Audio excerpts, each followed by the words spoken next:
Hello everybody and welcome back to The Legend of Zelda The Wind Waker. In the last video I told you guys that I was going to meet you on the next island on the list, which is Rock Spire Island.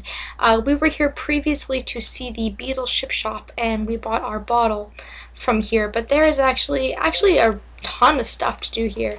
So the first thing we're going to do is we're going to visit the three towers that are right by the island, and you'll notice they're laid out in a very particular way.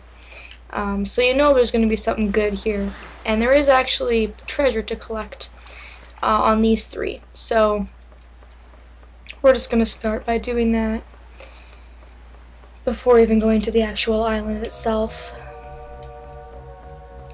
Take out these guys as per usual. I mean, that's nothing new. Take out all of you. See you later. Alright.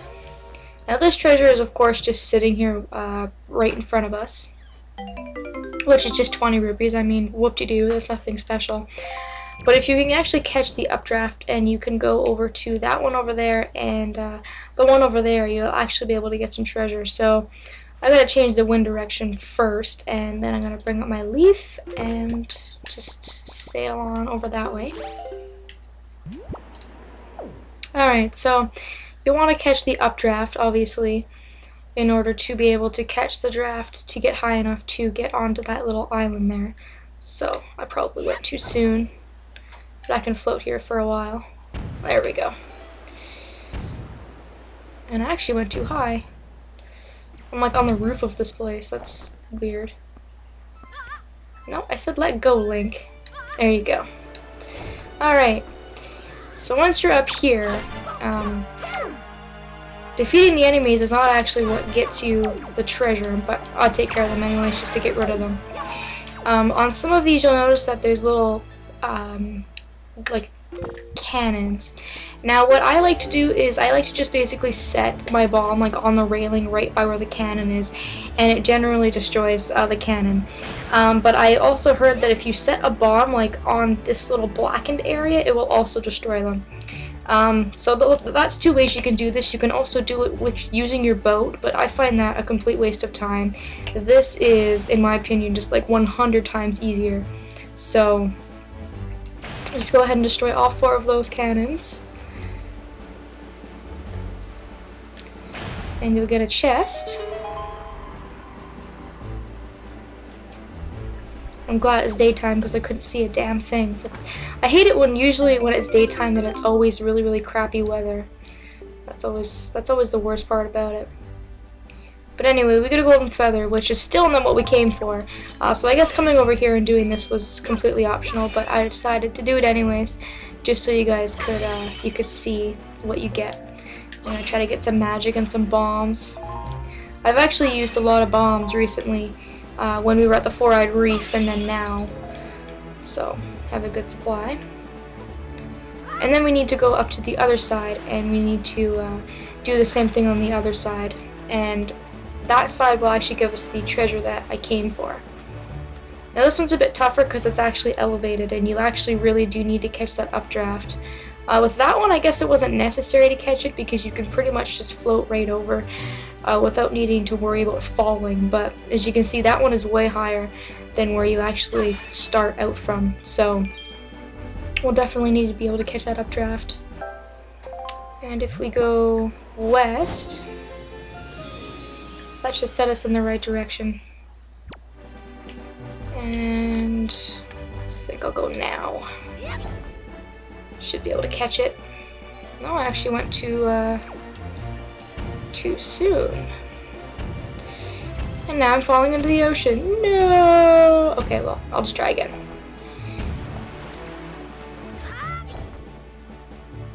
Okay, I got it that time. There we go. As you can see, ooh, they're gonna shoot you out of the air. Like, they're pretty ruthless, so just be careful when you're trying to fly. But again, it's the exact... Oh, that guy almost just jumped off. I didn't even hit him. He just got up and pretty much just fell off. That's kind of crazy. But again, just like with the first little area, this is the same thing. We're just going to set up our bombs right above them and they should just explode. Being careful, of course, not to fall off. because that would suck. That one, and that one, and there should be another one there. I always love the little smoking sound or not, also the sound effects, but also the actual visual effect of it. It just looks so cool.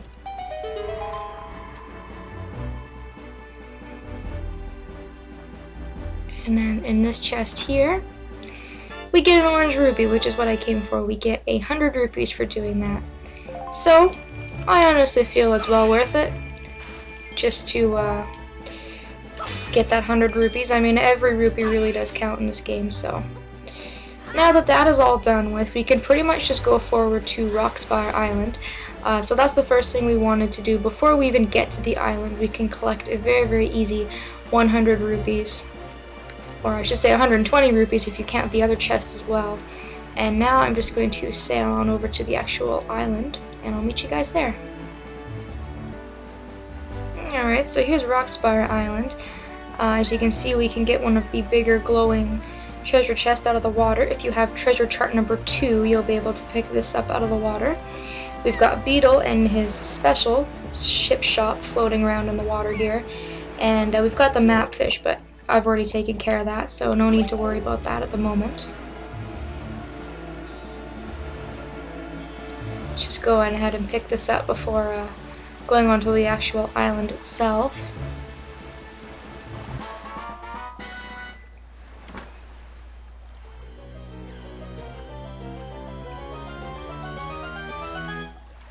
And we get a piece of heart for doing this. So we're really getting a great collection of pieces of heart, which is really nice.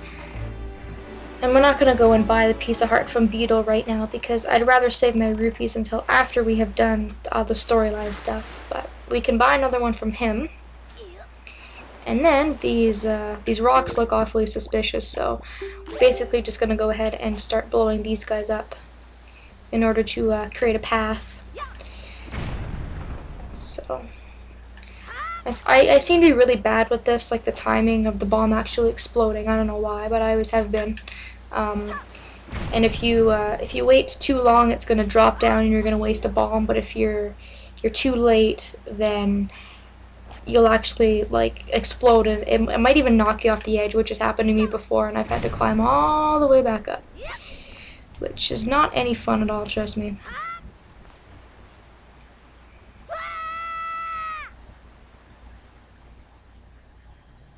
And in this room, this is really annoying. Of course, you can't see anything. There are sticks here. Another alternative is that you can actually go ahead and you can just use your fire arrows if you can't find that pot of sticks. And then to actually, this is so annoying because to actually get the treasure chest to appear, you have to defeat every single one of these keys. And there's just a swarm of them, and you pretty much have to walk around the whole entire room to make a lot of them appear, because I find that most of the time when I'm trying to get these guys to appear, there's always like 1 or 2 of them that just like stay in one corner and they just somehow don't see you or something, which is really annoying because you think you have all the keys and then there's like always just one of them, just an odd keys just sitting out. But I think that's all of them. There we go. Oh, wow! Oh, did you guys see that? The stick, like, literally, like, materialized and, like, lifted up. That's so bizarre. It looked like it was glitched in place. It's really funny. And we get a treasure chart. This is treasure chart number 37. And that's pretty much it for this island, is just that heart piece, that treasure chart, and then we can get another treasure chart and another heart piece if we buy them from Beetle at his special store on the square. But that's pretty much the only thing we're going to come back to this island to do later on in the game. We've pretty much cleaned this island out. So with that being said, our very, very short visit is over, and we can pretty much just move on to the next island, which is actually Tingle's Island, and we're gonna go there very, very briefly because we actually need to see Tingle for storyline reasons. and he'll maybe explain to us a little bit better about what's going on. So I'm just going to warp there, and I'll see you guys there in just a quick second. Alright, so on Tingle's Island, we can very, very clearly see that there is a nice treasure ring out here waiting for us. So let's grab that first before we go and talk to our fairy friend. And of course I can't hear it because that enemy interrupted me. If you have treasure chart number 10, you will be able to fish this up. So I'm just gonna try to fish this up the best I can. There we go. Without that stupid shark going around my boat.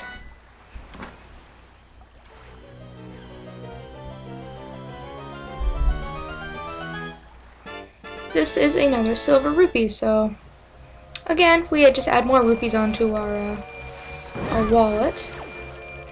And I really wish you would just leave me alone.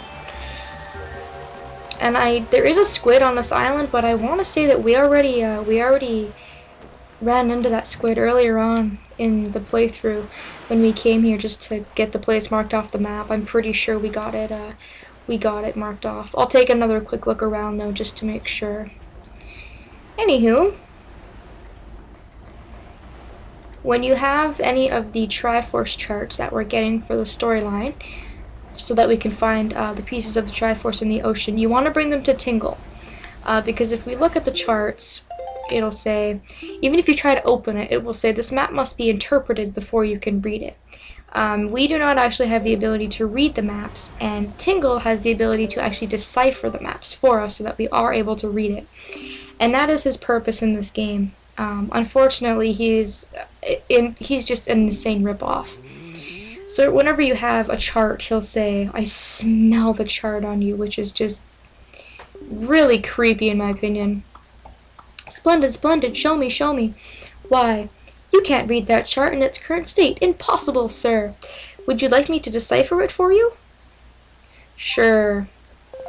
So if you give him your chart, it costs you like 300, almost 400 rupees. But he'll make it readable. And that is why you need a lot of rupees, because every single time you have a Triforce chart, you have to bring it to Tingle. And how many are there? There's 8 Triforce charts. So if you multiply 3 by 8, that's a lot of rupees you're looking at. I think that's almost 3,000 rupees. So, but now that he has deciphered that for us, it'll show up just like a normal treasure chart would, and you'll be able to see it on the map. So Tingle is very necessary for this game, and that is the big reason that we have been collecting rupees, is for him.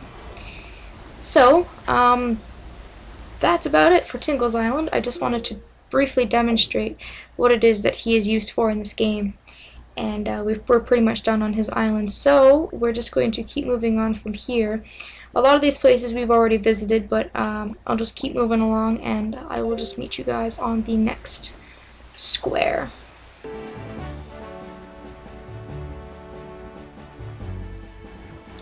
Alright, I've made my way to Eastern Fairy Island, where we can bring up another treasure from the Great Open Sea. As you can see, yeah, definitely not funny at all.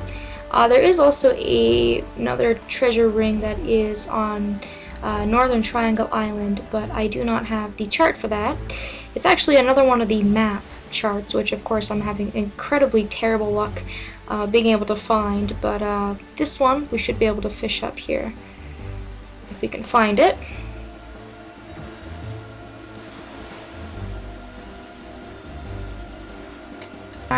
Northern Triangle Island, excuse me, you need chart number 26, but on Eastern Fairy Island we can fish up this treasure if we have treasure chart number 3, and we get a nice 200 rupees, which is awesome and very, very useful. Now with that being said, I'm pretty much done for this video. I want to end it off here because we're pretty much done. We've just got Fire Mountain and then this unknown square to go to, and then we'll just keep continuing on doing what we've been doing for the last few videos. So Thank you all so very much for watching, and I hope that you'll join me next time in more Legend of Zelda: The Wind Waker.